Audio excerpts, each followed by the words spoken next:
Bonjour à tous, merci d'être aussi nombreux à nos côtés ce matin sur ce nouveau webinaire organisé par le département formation d'achatpublic.com. Donc, comme on peut le voir sur la slide suivante, achatpublic.com a été créé en 2023 et c'est une entreprise qui est composée d'expertes, d'experts et d'expertes en marché public.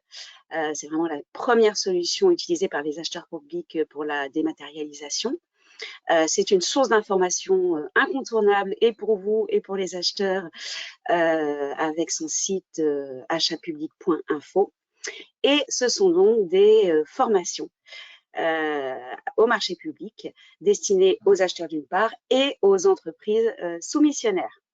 Et donc en 2024, ce sont plus de 50 programmes et 600 sessions formation programmées à Paris, en province et même dans les DOM-TOM. Mais aussi en classe virtuelle. Et bien sûr, toutes ces formations sont déclinables en intra, dans vos locaux, des 4 personnes intéressées.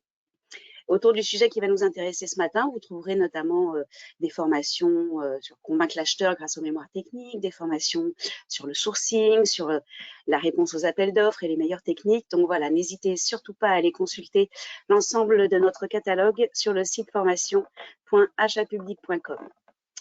Donc, nous sommes ce matin en compagnie d'Emeline Van de Vande de la Scope Data Activist, qui est un pure player de l'open data et qui accompagne ses clients à travers des activités de conseil et de médiation pour accompagner la réutilisation de données par un public de spécialistes ou de novices. Donc, je vais lui laisser la parole pour ce webinaire sur la récente intégration des données de recensement économique de l'achat public au sein des données essentielles. N'hésitez pas tout au long du webinaire à poser vos questions grâce au petit point d'interrogation qui a dû apparaître sur votre écran et je les lui relayerai en fin d'intervention. Je lui laisse donc la parole. Emeline, c'est à vous. Bon webinaire à tous et à tout à l'heure. Merci beaucoup. Bonjour à toutes et à tous. Alors, je suis chargée ce matin de vous présenter la récente fusion des données essentielles avec les données de recensement de la commande publique. Je me présente d'abord rapidement. Emeline Van de Ven, je travaille au sein de la Scope Data Activist depuis plus de 3 ans maintenant. Data Activist est une scope qui a été fondée en 2016, au début par 2 personnes et on est aujourd'hui plus d'une vingtaine. Et on est chargé d'accompagner les administrations en étant titulaire de marché public dans l'ouverture de leurs données. Et moi, chez Data Activist, j'accompagne principalement des acheteurs dans l'ouverture des données de la commande publique. Alors, ce matin, je vais essayer d'adapter mon propos à toutes et à tous parce que d'après les inscriptions que j'ai vues, vous êtes soit acheteur, soit entreprise, soit autre praticien de la commande publique. Donc, je vais essayer de me mettre sur un niveau de vocabulaire qui soit bon pour tous et surtout de redonner un petit peu une base commune avant de plonger dans cette réforme qui est entrée en vigueur donc au 1er janvier 2024. C'est une année qui commence fort pour l'ouverture des données de la commande publique. Alors, ce matin, donc, je vais vous expliquer la fusion des données pendant environ 45 minutes. Et puis, il y aura un quart d'heure d'échange possible. Donc, n'hésitez pas, je pourrai poser vos questions dans le chat tout au long de ma présentation. Et puis ensuite, à la fin, les questions me seront relayées et j'essaierai d'y répondre de la manière la plus claire possible pour tous et toutes. Donc, avant de parler de cette fusion des données essentielles et des données de recensement, je voulais d'abord un peu recontextualiser qu'est-ce que c'était que les données de la commande publique, de quoi on parle quand on parle des données de la commande publique, et pourquoi on parle d'ouverture de ces données-là, et puis après rentrer plus précisément dans le sujet des données essentielles et des données de recensement, et puis montrer qu'est-ce qu'on peut faire à travers ces données-là, comment les valoriser, comment les exploiter, tant côté acheteur que côté entreprise, comment bien s'en servir pour bien comprendre la commande publique. Voilà un petit peu la trame de ce qui est prévu ce matin pendant les 45 minutes qui vont m'occuper avec vous. Donc d'abord, quand on parle des données de la commande publique, de quoi on parle?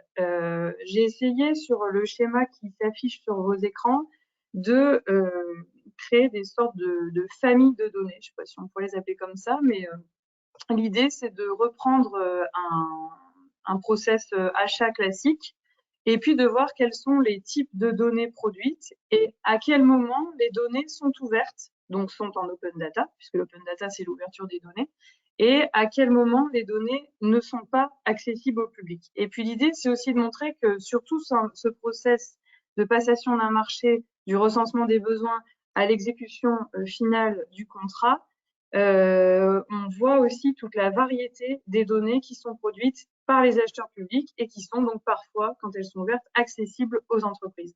Alors, on commence d'abord avec la famille qui serait la famille des données de programmation. Les données de programmation, c'est quoi? C'est les données d'intention d'achat que font les acheteurs. Souvent, ce sont des données de programmation qui sont produites de manière à peu près parallèle en termes de calendrier avec les données de budget. Quand les administrations élaborent le budget, souvent les services commandes publiques ou les services achats demandent aux services prescripteurs, quels seront leurs besoins pour l'année à venir. Donc, c'est là que sont élaborées les données de programmation achat. Aujourd'hui, ces données, elles sont de plus en plus ouvertes et on peut les trouver sur des supports tels que la plateforme Approche, qui a été mise à disposition par l'État, la direction des achats de l'État plus précisément, il y a quasiment 2 ans maintenant, et qui est ouverte à tous les acheteurs de la fonction publique territoriale, de la fonction publique d'État et de la fonction publique hospitalière. Donc les entreprises qui souhaitent connaître les marchés qui seront lancés dans les mois à venir par les acheteurs peuvent se visiter cette plateforme et voir les procédures qui seront lancées. Évidemment, il peut y avoir des aléas et des dates qui ne sont pas respectées sur les lancements. Il peut y avoir des décalages, mais il y a un minimum d'infos. Et quand on est, par exemple, une entreprise, une TPE ou une PME et qu'on n'a pas de service compétent pour suivre les réponses au marché, eh bien, on peut suivre cette programmation et essayer de planifier les marchés auxquels on répondra et ceux qu'on laissera de côté quand des procédures vont tomber en même temps. Voilà, donc ça, c'est les données de programmation achat. Elles sont de plus en plus ouvertes. Le fondement légal n'est pas dans le code de la commande publique, mais ça, j'y reviendrai tout à l'heure. Donc, ce sont des données qui sont produites en amont du lancement d'une procédure. Ensuite, on a les données de consultation. Les données de consultation, vous les connaissez toutes et tous très bien, puisque côté acheteur, ce sont les données qui vont constituer les dossiers de consultation des entreprises que vous publiez et qui vont donner toutes les informations nécessaires aux entreprises pour répondre à un marché. Et ce sont aussi les données qui sont contenues dans les avis d'appel à la concurrence publiés, plus connus en tout cas pour tout le monde, sur les profils acheteurs ou le bulletin officiel d'annonce des marchés publics, le BOMP, ou encore le journal officiel de l'Union européenne. Donc ces données-là de consultation sont ouvertes. On pourrait dire qu'elles sont en open data, ça serait pas totalement juste. Elles le sont en partie pour la simple et bonne raison que, par exemple, les dossiers de consultation qui sont mis à disposition sur les profils d'acheteurs, une fois la date limite de remise des offres atteinte, ces dossiers sur certaines plateformes retombent dans les archives, ne sont plus accessibles à toutes et à tous. Donc, ces données sont partiellement en open data. Pour les avis d'appel à concurrence, on est bien sur l'open data puisque c'est accessible dans des rubriques après archives. Il faut faire un petit peu des fouilles archéologiques, mais ce sont des données qu'on arrive à trouver. Donc, données de programmation achat de plus en plus ouvertes, données de consultation partiellement ouvertes. On arrive ensuite sur nos données de passation de la procédure. Donc ici, on va avoir toutes les données qui vont concerner la réception des offres côté acheteur via les plis électroniques, l'analyse des offres, l'analyse des candidatures, l'attribution du marché, tout ce qui peut contenir toutes les pièces produites en interne, les rapports d'analyse des offres, les décisions d'attribution de marché, etc. Majoritairement, il y a des informations qu'on va retrouver en open data après, mais ces données de passation ou ces données du contrat sont aujourd'hui majoritairement protégées par le secret des affaires et donc ne sont pas ouvertes à ce stade. Il y a des données qui existent à cet endroit qu'on va retrouver ailleurs, mais ces données-là ne sont pas ouvertes à ce jour. Ensuite, on arrive à ce qui va nous préoccuper tout à l'heure, pardon, je fais n'importe quoi, avec nos données essentielles. Les données essentielles, on va les voir dans le détail tout de suite après. Donc, elles sont en open data depuis surtout le 1er octobre 2018, mais ça serait ignorer une sorte de prémisse de l'open data qui était l'article 133 du Code des marchés publics, et je vais y venir tout à l'heure dans le détail. Donc là, on est à une phase de données ouvertes. Parallèlement aux données essentielles, on pourrait trouver dans mon schéma, et je ne l'ai pas mis, les données d'attribution qu'on trouve dans les avis d'attribution de marché, mais ces données qu'on trouve dans les avis d'attribution ne sont pas obligatoires pour tous les marchés. Donc, j'ai résumé en mettant les données essentielles. Données essentielles ne sont pas les mêmes, pas toutes, que dans les données des avis d'attribution. Et enfin, on arrive sur la dernière famille qui est celle des données d'exécution. Donc ici, on a à nouveau de plus en plus de données ouvertes et je vais en parler tout à l'heure sur un fondement qui n'est pas le code de la commande publique, mais le code des relations entre le public et l'administration. Et ici, on a des données qu'on va retrouver notamment chez les acheteurs qui adoptent des SPASER, des schémas de promotion d'achat économiquement et écologiquement et socialement responsable. Et donc, on va avoir, vous le savez, il y a des réformes sur ce sujet-là aussi, de plus en plus de données d'exécution ouvertes, même si ce n'est pas majoritairement le cas aujourd'hui. Voilà, le but de ce schéma, c'était de reprendre tout un process d'achat et de dire, on a toutes ces familles de données qui existent, et aujourd'hui, mon propos, il va venir se focaliser sur les données essentielles. C'était pour remettre dans un process global de passation de marché, voir toutes les données qui existent, et on va maintenant rentrer tout de suite dans la thématique données essentielles. Avant ça, je rappelle quand même les objectifs de l'open data appliqués à la commande publique. Alors, évidemment, satisfaire à des obligations légales et réglementaires, certes, mais il y a un objectif clairement affiché derrière. D'abord, on peut retrouver l'application, enfin la mise en œuvre effective d'un des principes fondamentaux de la commande publique qui est la transparence des procédures. Ensuite, évidemment, sur cette matière-là, on a le sujet de la prévention et de la lutte contre la corruption. Montrer une bonne gestion des deniers publics. Et puis, il y a un autre pendant quand même qui n'est pas que la phase sombre de la commande publique, ou en tout cas le côté obscur contre lequel on va lutter via l'open data, mais on a aussi un enjeu de pilotage des politiques achats.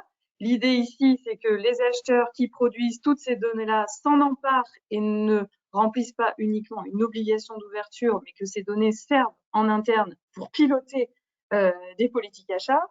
Et puis évidemment, derrière, il y a un enjeu de meilleure information des opérateurs économiques, donc des entreprises soumissionnaires, titulaires, ou en tout cas qui veulent se positionner sur ces contrats de la commande publique. Et puis, enfin, on a également le sujet de développement des nouveaux services qui pourraient être offerts via les entreprises en exploitant ces données qui sont ouvertes.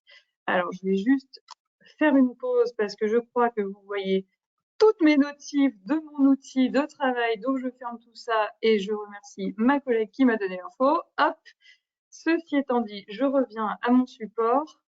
Hop, voilà. Donc, ces données de la commande publique, elles servent à des usagers. Alors, qui sont ces usagers des données de la commande publique? Parce que, évidemment, pour vous, acheteurs, et pour vous, entreprises, c'est d'une évidence absolue. Mais c'est un élément qui peut être important d'avoir en considération quand on est sur ce sujet données essentielles. L'ouverture des données essentielles, quand elle a été renforcée au 1er octobre 2018, ça a été vécu par certains comme une tâche en plus à exécuter, une étape en plus à respecter pour satisfaire à une obligation légale et réglementaire. Et quand on comprend ce qu'on peut faire avec ces données ou comment elles peuvent être réutilisées par le grand public, par les entreprises, par d'autres acheteurs, et qu'on a ces usagers ou des valorisations, comme je vais vous les montrer derrière en tête, alors je pense que ça rend le sujet un peu moins pesant, un peu moins pénible et sûrement un peu plus intéressant. Donc, côté Datactiviste, on avait participé à un événement, j'étais pas encore au sein de la SCOP, mais il y avait eu lors d'un forum Open Data une tentative de cartographie des usagers de la commande publique en décembre 2018. Alors, j'ai eu l'occasion d'en faire d'autres au travers de différentes missions, et on retrouve 3 types d'acteurs principalement à chaque fois. Ce qu'on appelle la société civile, le secteur privé et les acteurs publics. Donc, dans la société civile, on peut avoir des journalistes, des représentants de corps intermédiaires comme des syndicats, etc., qui vont trouver des usages à travers ces données ouvertes. Dans le secteur privé, c'est assez évident. On a tout d'abord les entreprises qui veulent répondre à des marchés publics, mais on peut avoir aussi des chercheurs comme des économistes, des juristes qui vont se pencher sur ces sujets de données essentielles. Par exemple, à l'Université d'Avignon, on a en ce moment des chercheurs, donc une équipe pluridisciplinaire qui, à travers les données essentielles de la commande publique, cherche à créer des outils ou des logiciels pour prévenir la corruption dans les marchés. Donc, typiquement, ce sont des acteurs qui vont aller utiliser ces données.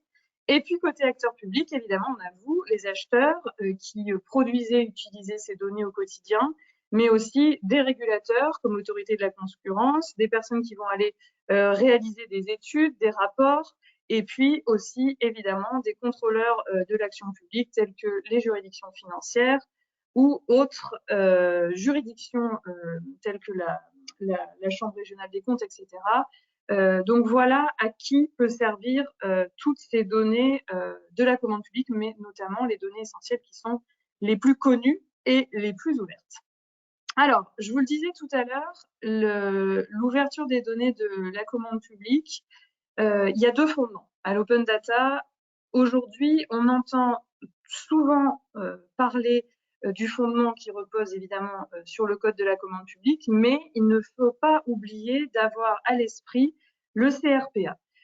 J'y viens. Donc aujourd'hui, les acheteurs ouvrent les données essentielles de la commande publique sur le fondement de l'application du code de la commande publique. Le CCP nous dit les acheteurs doivent publier telles données et on a la liste des données en annexe 15 et on va y venir dans le détail tout de suite après.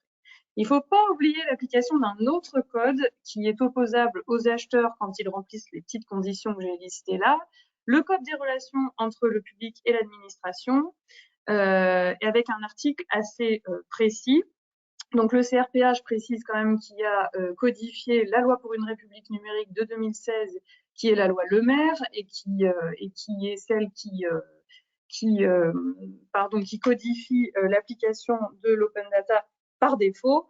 Et donc, si on en vient plus précisément aux dispositions de son article L 312.1.1, on retrouve que l'État, les collectivités territoriales de 3500 habitants et plus, ainsi que les autres personnes de droit public ou personnes de droit privé chargées d'une telle mission, doivent publier certaines données.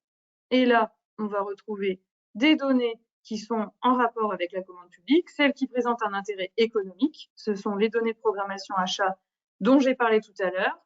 Les acheteurs les publient de plus en plus, et c'est une bonne nouvelle, soit via des plateformes régionales telles que Apogée pour la région Grand Est, par des plateformes telles que celles qui existent sur le site de la région Bretagne, ou encore par la plateforme Approche qui a été mise à disposition par l'État récemment.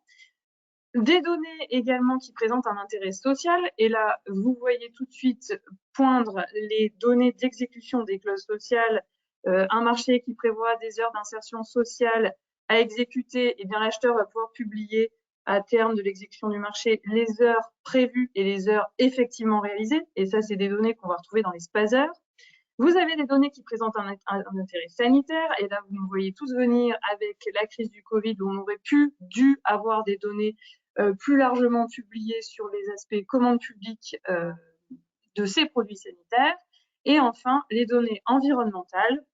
Et là, vous retrouvez assez facilement les données issues des critères environnementaux, des critères de clauses qui vont enjoindre des obligations environnementales aux titulaires. Voilà les types de données qui peuvent être publiées, qui doivent être publiées en application du CRPA et qu'il ne faut pas oublier.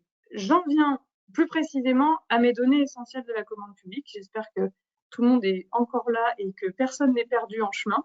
Donc, ces données essentielles de la commande publique ont augmenté depuis quelques jours, depuis le 1er janvier 2024. Donc, les données essentielles de la commande publique, elles ont été rendues obligatoires au 1er octobre 2018. 1er octobre 2018, c'est la date à laquelle les acheteurs sont obligés d'appliquer la dématérialisation des procédures de marché. L'open data est une petite brique, un petit sujet de cette démat, et donc n'est pas vraiment mis en lumière à l'époque et passe un peu à la trappe chez beaucoup d'acheteurs. C'est pas grave, Les choses changent, évoluent et de plus en plus d'acheteurs les publient et on a une vraie avancée sur les derniers 3 ans que j'ai chez Datactivist, j'ai pu voir une vraie évolution côté acheteur et c'est très bien puisqu'on va vers une obligation qui est de mieux en mieux respectée, même si elle ne l'est pas encore partout. Donc, lui précède l'article 133 du Code des marchés publics et certaines et certains d'entre vous ont dû connaître ce sujet-là. Il fallait publier en début d'année N des données des marchés passés en année N-1 et on avait quelques informations, donc l'objet du marché, la fourchette, enfin le montant conclu et on devait publier par fourchette, la nature du marché, le nom du titulaire et je crois que c'était quasiment tout comme info et l'acheteur prenait ces données-là, les publiait sur son site internet et basta, l'open data c'était réglé, mais c'était, vous l'avez compris, assez inexploitable et incomparable et on n'avait pas de schéma technique qui permettait de bien pouvoir aller exploiter toutes ces données. Donc, 1er octobre 2018, on prévoit la publication de ces données essentielles et donc tout ceci est préexisté au CCP dans l'ordonnance de 2015 et dans le décret 2016-360. Ces dispositions étaient reprises dans le Code de la commande publique en son article L2196-2 qui nous dit que dans des conditions et sous réserve des exceptions prévues par voie réglementaire, il faut que j'arrête de bouger mes slides, sinon je ne vais pas pouvoir vous lire les dispositions en question. Pardon. Hop. Dans des conditions et sous réserve des exceptions prévues par voie réglementaire, l'acheteur rend accessible sous un format ouvert et librement réutilisable. C'est un peu la définition de l'open data, enfin une partie en tout cas. Les données essentielles du marché, hormis celles dont la divulgation méconnaîtrait les dispositions du L2132.1 ou serait contraire à l'ordre public. Article qui est précisé dans la partie R du code en R2196.1, qui nous dit clairement que l'acheteur publie sur le portail national de données ouvertes les données essentielles des marchés, répondant à un besoin dont la valeur est égale ou supérieure à 40 000 € hors taxe dans les 2 mois suivant la notification du marché ou sa modification. On va voir tout ça dans le détail après. Les données essentielles portent sur 3 caractéristiques, la procédure de passation du marché, le contenu et l'exécution du marché, et puis le cas échéant, sa modification. Et on a un arrêté qui fixe en annexe du code la liste exhaustive de ces données-là. Donc, 2018, on a environ 16 données à publier via un profil d'acheteur de manière obligatoire dans les 2 mois qui suivent la notif du marché. Et parallèlement à cette existence de publication des données essentielles, donc données essentielles qui sont en open data, les acheteurs doivent envoyer des données à l'Observatoire économique de la commande publique, qui sont pour partie, certaines sont dans les données essentielles, d'autres non. Donc ces données qu'on appelle les données REAP, les données de recensement économique de l'achat public, sont donc à communiquer à l'Observatoire économique de la commande publique à partir du moment où le marché est conclu pour un montant égal ou supérieur à 90 000 € hors taxe. Ça concerne tous les acheteurs et ces données sont dorénavant à transmettre via une application REAP. Et on a des fiches de recensement type accessibles sur le site de l'Observatoire économique de la commande publique. Vous l'aurez compris, ces données-là, étaient nombreuses, et sont plus nombreuses en tout cas que celles figurant dans les données essentielles. Et elles n'étaient donc pas ouvertes, elles étaient uniquement à communiquer à l'Observatoire économique de la commande publique, qui s'en sert pour réaliser des études, des rapports sur l'état de la commande publique, l'état de la sous-traitance dans la commande publique, etc.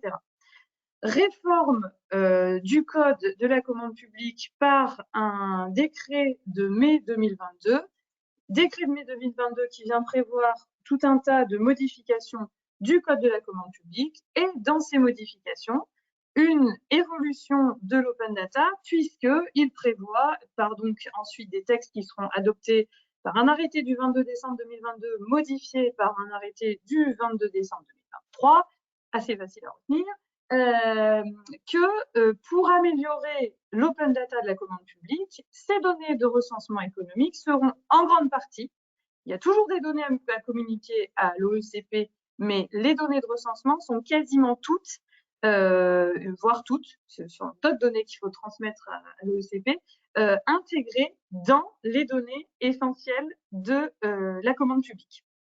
Cette réforme est entrée en vigueur au 1er janvier 2024, donc là, il y a quelques jours. Attention, elle concerne les marchés notifiés à compter du 1er janvier 2024. Donc, tous les marchés que vous avez notifiés là ou que vous allez notifier qui ont été lancés avant le 1er janvier 2024 sont concernés par cette réforme et par plus de données à publier.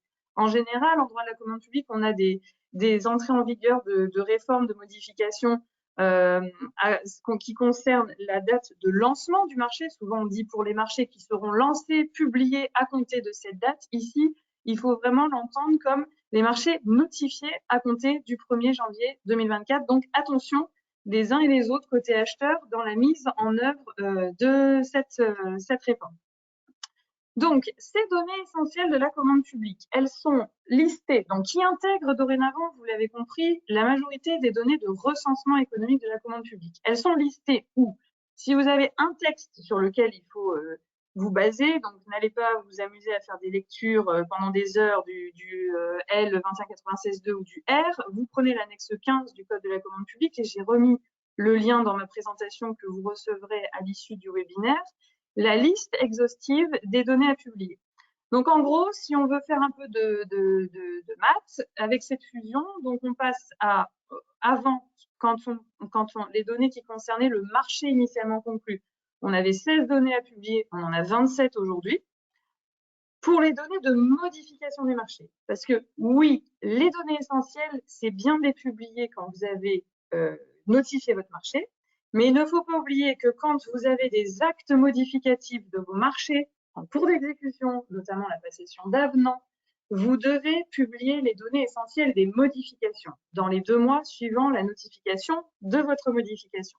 Donc ces données, elles passent de 7 à 6, c'est juste une petite donnée qui n'avait pas de grand intérêt qui disparaît. Et apparaît aussi avec cette réforme une catégorie extrêmement intéressante qui sera notamment très intéressante à exploiter quand on va utiliser et valoriser ces données, qui sont les données de la sous-traitance, avec l'apparition de cette donnée. Et j'ai pas comptabilisé, une fois que les données de la sous-traitance sont publiées, il y a aussi les données de modification de la sous-traitance. Donc là, évidemment, une évidence, mais à rappeler, si vous n'avez pas de sous-traitant, vous n'avez rien à remplir là-dessus. Si vous avez un sous-traitant agréé à la notification du marché, vous déclarez ces données, vous les publiez dans les 2 mois suivant la notification du marché. Et si vous avez un sous-traitant accepté en cours d'exécution de marché, alors il faudra faire une publication de ces données de sous-traitance dans les 2 mois suivant la notification de votre acte spécial de sous-traitance que les acheteurs connaissent plus sous le sympathique nom de formulaire DC4. Voilà pour la partie un peu évolution. Je précise ici que depuis tout à l'heure, je parle principalement des données essentielles des marchés. Les données essentielles de la commande publique, ça n'aura échappé à personne, concernent les marchés et les concessions. Il y a toute une annexe qui est dédiée aux données de concession. Donc, n'oubliez pas, les acheteurs qui passent des concessions ou les entreprises qui souhaitent répondre à des concessions telles que des délégations de services publics et qui souhaitent se positionner en tant que concessionnaire, vous avez aussi la possibilité d'aller accéder à ces données-là. Côté acheteur, n'oubliez pas de les publier. Il y a des vrais enjeux derrière de transparence, de bonne gestion des données publiques et de mise à disposition de ces données-là. J'en parle pas ce matin, mais ne les oubliez pas, elles ont évidemment aussi toute leur importance et pour le coup, elles sont listées à l'annexe 16 du Code de la commande publique. Donc voilà ici le nombre en tout cas des données concernées avec, donc vous le voyez, en gros, on était à une vingtaine de données au total avant cette réforme et on passe à un peu plus d'une cinquantaine de données ouvertes, ce qui donc est évidemment une amélioration de l'open data de la commande publique. Si j'en viens à la liste exhaustive, alors je vais la balayer pour peut-être essayer, pendant que je vous la donne, de donner deux, trois petites précisions, mais le but ensuite, c'est que je vous montre aussi des exemples de valorisation de ces données-là. Quand on est acheteur, comment on se resserre de ces données? Quand on est entreprise, qu'est-ce qu'on peut aller voir et qu'est-ce qu'il est intéressant de regarder dans ces données mises à disposition par les acheteurs. Donc, il y a des données basiques qui reviennent, qui existaient avant la réforme. Je ne vais pas m'étendre dessus. On a à nouveau toujours ce numéro d'identification unique du marché. On a évidemment le numéro de SIRET de l'acheteur, la nature du marché. Est-ce qu'on est dans un marché de partenariat, un marché de défense ou de sécurité? Notre objet du marché qui a été conclu. La technique d'achat. Donc ici, on va devoir préciser si on est dans un concours, dans un système d'acquisition dynamique, dans une procédure d'accord cadre. Ensuite, on a les modalités d'exécution du marché. Est-ce qu'on est dans une exécution via l'émission de bons de commande, via la passation de marché subséquent? Est-ce qu'on est dans le cadre d'un marché à tranche? Ici, une petite nouveauté pour faire le lien plus facilement dans les données essentielles. Maintenant, quand un marché subséquent est déclaré au stade des données essentielles, on va attribuer à ce marché subséquent un numéro d'identification unique qui relèvera de la technique d'achat de l'accord cadre pour pouvoir avoir l'accord cadre conclu en amont et tous les marchés subséquents qui seront passés en exécution de cet accord cadre pour pouvoir évidemment suivre la vie de notre contrat à travers ces données essentielles. Ensuite, on a notre fameux code CPV qui revient dans les données essentielles. La procédure de passation utilisée, est-ce qu'on est en procédure adaptée, en appel d'offres ouvert, en appel d'offres restreint? Est-ce qu'on est dans une procédure avec négo ou un dialogue compétitif? On a évidemment dans les données le lieu d'exécution via un code INSEE, la durée du marché public qui doit se mettre en nombre de mois, la date de notification du marché, et on retrouve des nouvelles données. Alors, des nouvelles données qui étaient communiquées à l'OECP et qui sont dorénavant dans les données essentielles. On a les considérations sociales. Est-ce qu'on a une clause sociale, un critère social, un marché réservé dans le cadre du marché qui a été conclu? Les considérations environnementales. Est-ce qu'on a une clause environnementale, un critère environnemental ou est-ce qu'on n'a rien de tout cela?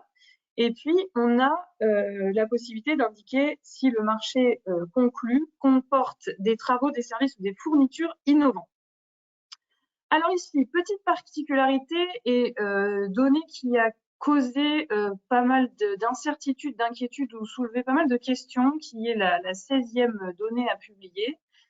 Pour les marchés de fourniture de denrées alimentaires, de véhicules, de produits de santé et d'habillement, dont la liste figure dans le tableau de l'annexe 2 de l'arrêté, donc je vous inviterai à aller voir l'annexe 2 pour voir si vous êtes concernés.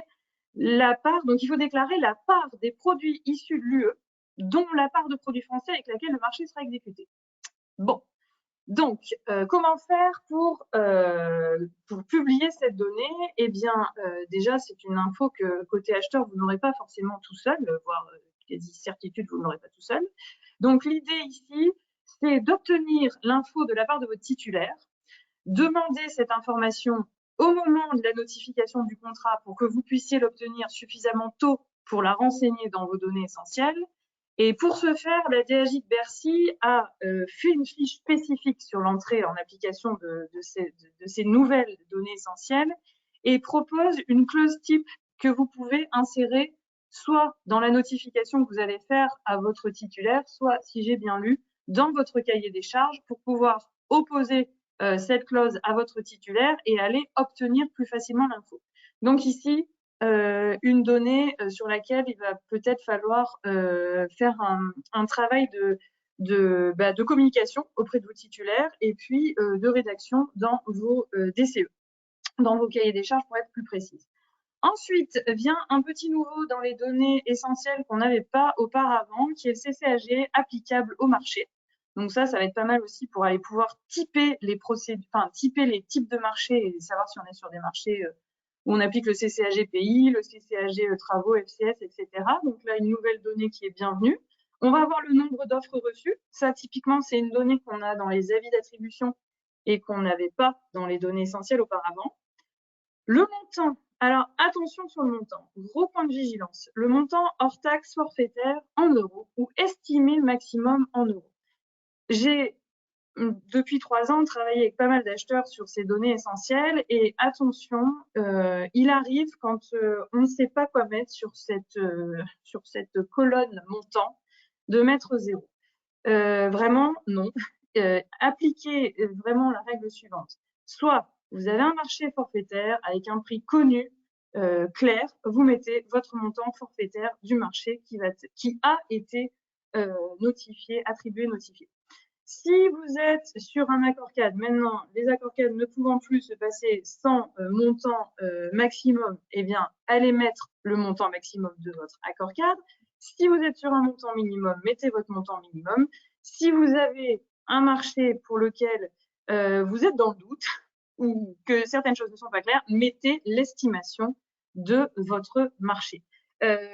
Pour la simple et bonne raison, c'est que nous, côté entreprise, quand on va exploiter ces données essentielles, si vous voulez, on regarde, la première chose qu'on regarde chez Datactivist, c'est la qualité des données publiées. Est-ce qu'elles ont l'air correctes? Est-ce qu'elles sont exhaustives? Est-ce qu'elles sont cohérentes? Et quand on voit des lignes à 0, si on va exploiter via les données essentielles le poids de la commande publique au sein de votre administration, vous comprenez bien que ça induit de grosses erreurs ou une incompréhension de ce qui va être fait au sein de votre commande publique. Je ne dis pas que tous les acheteurs font cette erreur, je dis qu'elle existe, que j'en ai vu beaucoup plus qu'on ne peut le penser, donc point de vigilance sur ce montant qui est obligatoirement à renseigner. Ensuite, la forme du prix du marché.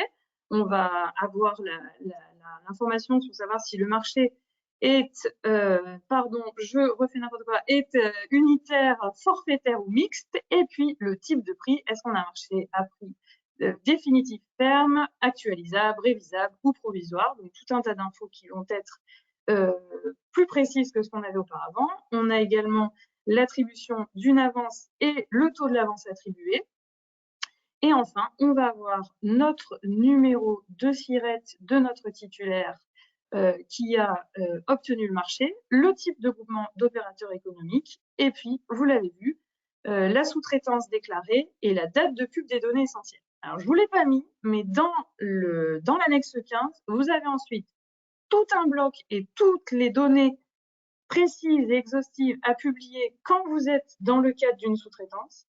Et quand vous allez modifier votre marché, il y a les informations à remplir.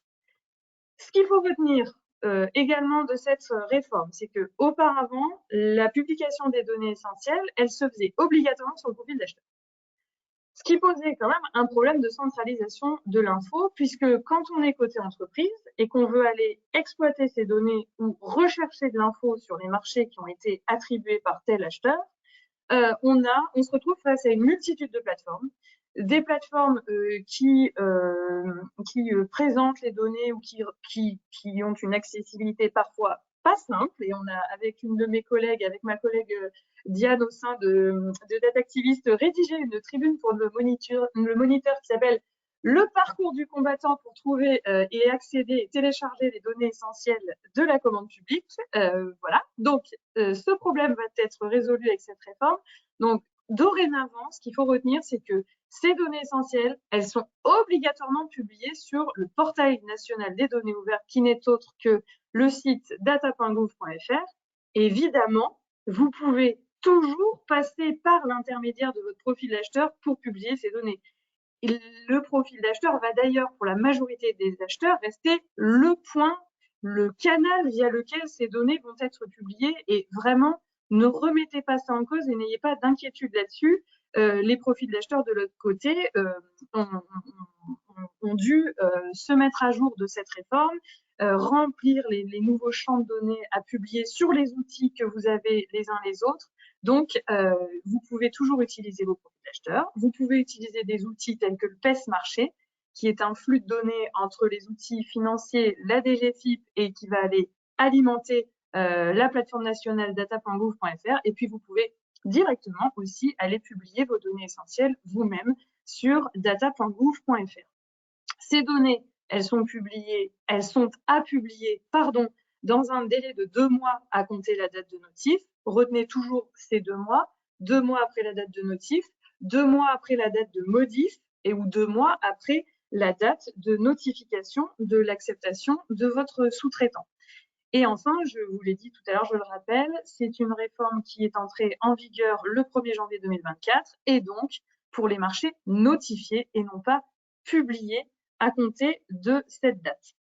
Voilà pour les principaux éléments que je voulais vous indiquer concernant ces données essentielles de la commande publique. Alors, c'est bien beau d'avoir toutes ces données-là, mais pour quoi faire? Alors, il y a deux logiques à avoir en tête. Côté acheteur, c'est de se dire, OK, j'ouvre des données, mais ça serait bien que je m'en serve, parce que finalement, c'est bien d'ouvrir ces données-là, mais dites-vous qu'en face, on peut aller, évidemment, c'est tout le but de l'open data, les télécharger, les exploiter, les faire parler. Ce qui est encore mieux, c'est quand vous en servez en interne pour pouvoir faire un point, je sais pas, imaginons tous les 6 mois ou tous les ans, je vais aller analyser ces données-là, je vais me rendre compte des marchés que j'ai conclus, du volume d'achat, du nombre d'offres reçues, est-ce que j'ai beaucoup d'infructuosité, est-ce que j'ai beaucoup de concurrence sur ces marchés-là, est-ce que je vais avoir aussi la possibilité d'aller faire du benchmark et me comparer à des acheteurs ou à des entités de taille similaire et de me dire bah tiens, on lance telle procédure, on est deux communes, on aurait peut-être tout intérêt à mutualiser notre achat. Voilà, ça peut être aussi une manière d'aller mutualiser des achats, d'aller constituer des groupements constitutifs de commandes. Donc je vous ai mis en lien 2 sites à aller voir qui vont valoriser ces données essentielles de la commande publique. Le site Focus Marché. Alors le site Focus Marché, c'est un site qui a été créé par le profil d'acheteur Arnia. Donc, ce sont 1800 acheteurs publics de Bourgogne-Franche-Comté qui sont adhérents du GIP Arnia. Et donc, cet outil va permettre, alors il est uniquement alimenté par les données essentielles des acheteurs adhérents qui publient sur leur profil d'acheteur ces données. Elles sont récupérées et donc elles viennent alimenter ce site Focus Marché. Donc, vous allez avoir un board qui va présenter le nombre de contrats qui a été conclu, le montant total représenté par la commande publique, le nombre d'acheteurs, le nombre de fournisseurs. Vous allez avoir des data visualisations qui vont montrer, par exemple, par catégorie principale d'achat, par service, travaux, fourniture, le nombre de marchés conclus et les montants. Et puis, vous pouvez descendre dans un niveau d'info assez fin. Donc, vous allez pouvoir ici choisir le type d'acheteur, voir le montant de sa commande publique, mais vous allez aussi pouvoir voir ces données par nature de marché. Donc, est-ce qu'on est en service, en travaux ou en fourniture? Vous allez ensuite avoir des infos sur les entreprises titulaires de ces marchés avec le montant en jeu et les nombres de contrats obtenus. On peut aussi raisonner par nature de contrat ou par procédure suivie. Les contrats également par département avec une distribution des achats par département. Et par exemple, donc si je vais sur les titulaires, je me rends compte que, alors comment je fais? Non, normalement, j'ai un accès à la liste complète des fournisseurs et je vais pouvoir aller voir telle entreprise, Christophe Pommier, qui a obtenu 181 430 € de marché. Je vais avoir une page fournisseur avec l'accès aux données de l'entreprise, des données qui sont également en open data via la base Sirène, publiée par l'INSEE. Et donc, je vais avoir des infos sur le prestataire, son numéro de SIDRET, son adresse, son nombre d'effectifs, la géolocalisation de mon titulaire, avec des données clés sur ce titulaire, le nombre de contrats qu'il a obtenus, le nombre d'acheteurs avec lesquels il a contractualisé et le montant en jeu. Voilà, le but, c'est que vous puissiez voir tout ce qu'on peut faire via ces données essentielles. Donc, évidemment, on peut avoir les mêmes infos au niveau des acheteurs. Je suis la communauté d'agglo Le Grand Chalon. J'ai conclu pour tant d'euros de marché public. Je suis géolocalisée ici, sur la carte, et donc j'ai toutes les infos relatives à mon acheteur, avec des indicateurs clés sur les 60 derniers mois. Donc, cet acheteur a conclu 363 contrats pour tel montant, avec un montant max de temps et avec, je vois pas tout, pardon, avec 212 fournisseurs. Donc, l'idée, c'est vraiment de vous dire, évidemment, ces données-là qu'on voit sur l'acheteur sont justes, à condition que l'acheteur ait bien publié ces données essentielles de manière exhaustive, sans erreur et avec les informations les plus précises possibles, donc avec des données de qualité.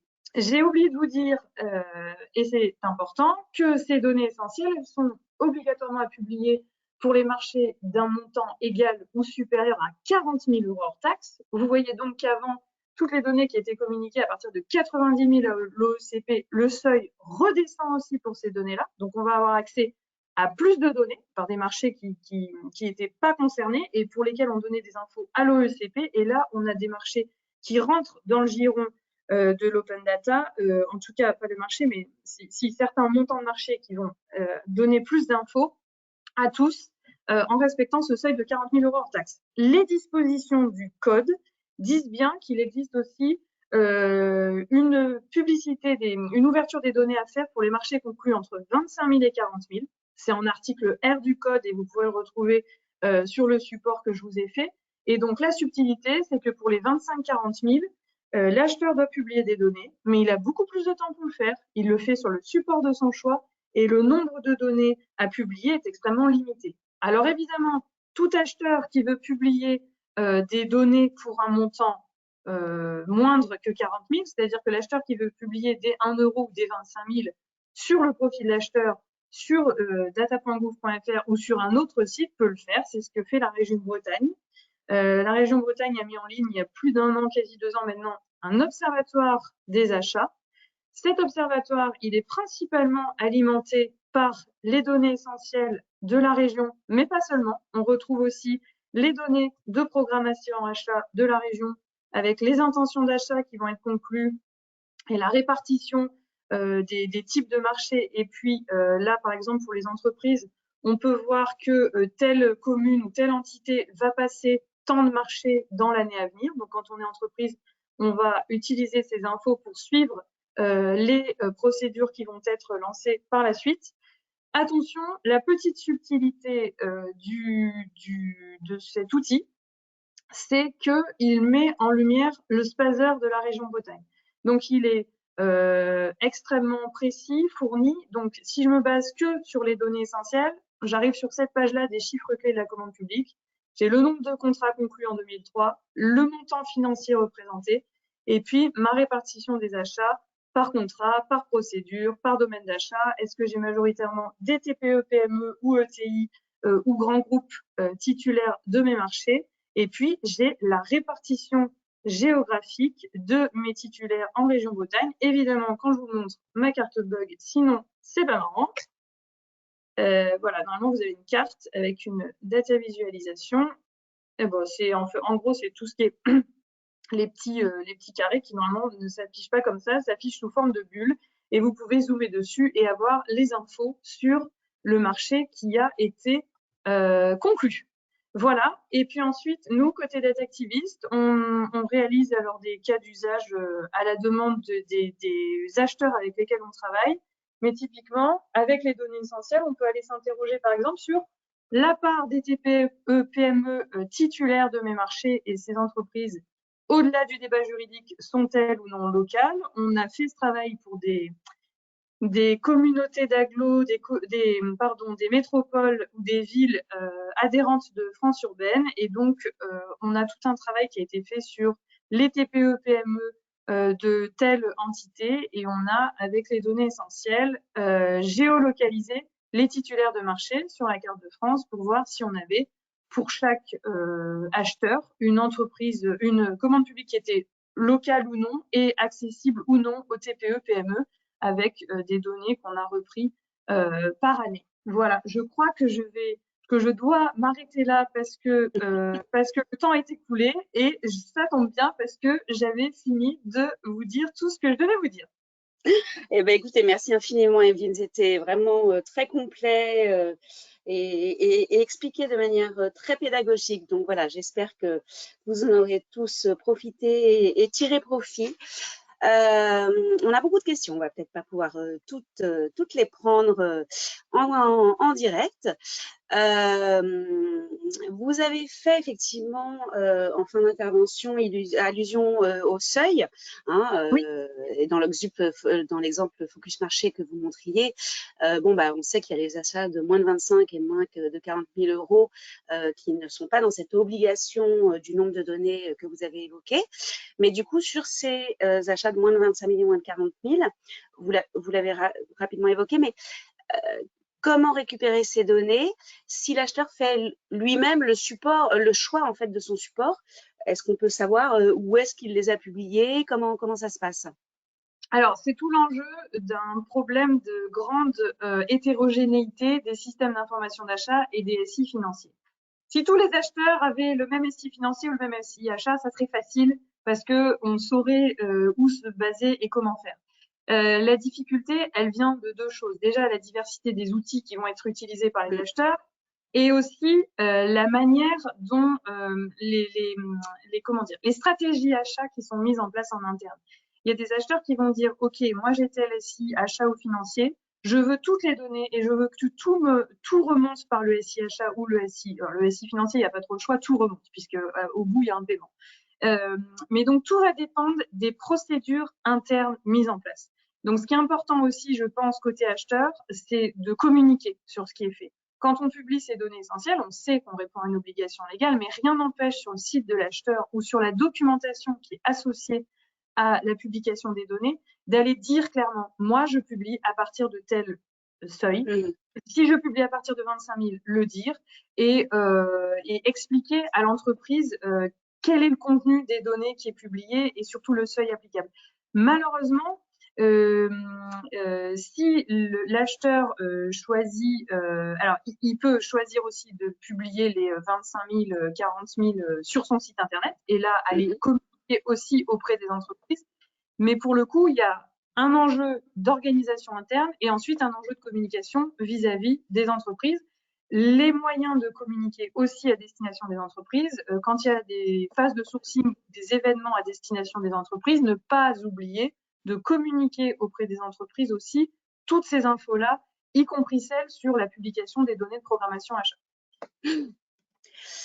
Alors, on a effectivement parlé de cette fameuse date du 1er janvier 2024 hein, qui donne cette nouvelle obligation, mais on a eu pas mal de questions sur justement, et excusez-moi si vous y avez répondu pendant l'exposé, mais qu'est-ce qu'il en est des avenants qui seraient notifiés après le 1er janvier 2024 pour des marchés qui, eux, avaient été, pour le coup, notifiés avant cette date.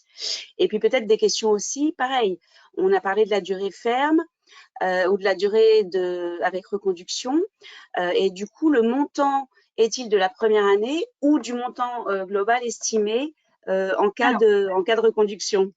Alors, pour ce qui est des avenants, faut appliquer un parallélisme des formes. Si vous avez bien publié dans les données essentielles les données initiales du marché, vous pouvez aller je pense que alors tout va dépendre aussi du paramétrage des profils d'acheteurs, mais si l'outil est paramétré en ce sens, il doit permettre la publication des données essentielles.